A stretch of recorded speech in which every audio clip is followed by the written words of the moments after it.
What's up, Guardians? Profane here. Thanks for checking out the video.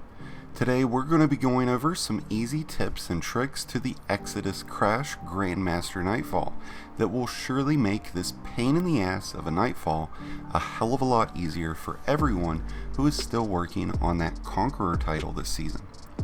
Now, before we begin, if you enjoy the video and find it helpful, be sure to hit the like button below along with the subscribe button if you're new to the channel. Exodus Crash has been one of the most grueling strikes and nightfalls in Destiny 2's history, but with some slight adjustments in your tactics, you'll be able to easily knock this one off of your bucket list.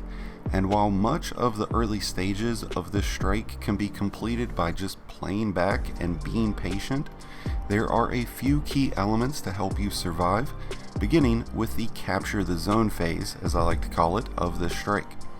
Now, while it might be your first instinct to stay near Ghost throughout this process, which is the norm in normal playlist strikes, it would actually be much safer for you to take this slowly and stand in the back behind the steps when attempting it on Master and Grandmaster, clearing the ads and then progressing as Ghost investigates.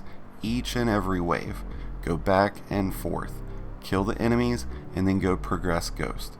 Yes, it will take more time, but you are far less likely to lose valuable lives in the process. Same will be said for fighting off the fallen spider. While it has long been the norm to take down the Vex on the right and then battle it, or actually on the left, and battle it out with the fallen once done, it's a much better idea for you to go to the very far right once you get into the map.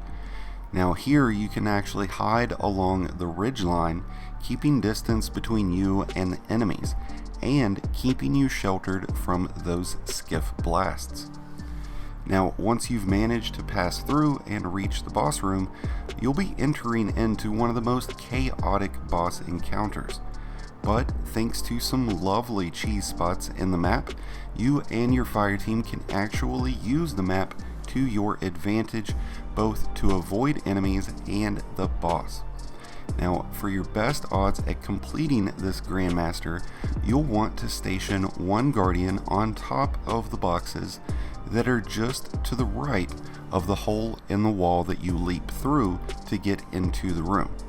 Now, you can actually follow the metal workings along the hole and then jump across to the hanging boxes. And while one Guardian can remain positioned here, giving them a nice hawkeye view of enemies, the other Guardians can slide in behind the generators that are on the far end of the map. Now, hiding behind the generators will provide protection from the waves of enemies. From here, you can just stand and dish out DPS, but you'll still want to crouch down as enemies will push right up next to you while you are here, which is why having a Warlock with Well will be a great idea. Now, for the most part, you and your fire team can just remain in these positions for the bulk of the encounter, but there will be times that the boss and enemies get out of your line of sight, forcing you to reposition. So if this does happen to you, just be careful in your timing. It would be a great idea to use something like a scout rifle or a bow in this Grandmaster, as overloads are already a thing, so you're likely going to be using a bow.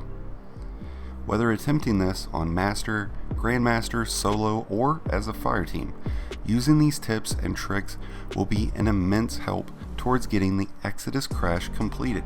So I hope these tricks help you out. Let me know how your runs of Nightfall are going this week in the comments below, and if you enjoyed the video and found it helpful, be sure to help support the channel by hitting the like button below along with the subscribe button. Both are greatly appreciated, and until next time, Guardians, this has been Profane wishing you some happy hunting.